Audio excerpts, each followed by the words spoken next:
নদী আৰু নাৰী একেই, চঞ্চল উন্মাদিনী। নাৰীৰ দুখ আছে, নদীৰ নাই। নাৰীৰ হৃদয় আছে, নদীৰ নাই।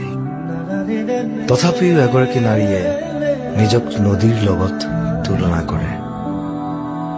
এখন নদীয়ে যি কৰে, এগৰাকী নাৰীয়ে তাৰ ওলোটাটো নকৰে।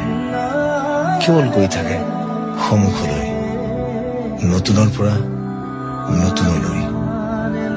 মন গলে সুতি সলায়, আকৌ লগ হোৱাৰ আশ্বাসেৰে। নদী আৰু নাৰী একেই, চঞ্চল উন্মাদিনী। নাৰীৰ দুখ আছে, নদীৰ নাই। নাৰীৰ হৃদয় আছে, নদীৰ নাই। তথাপিও এগৰাকী নাৰীয়ে নিজক নদীৰ লগত তুলনা কৰে।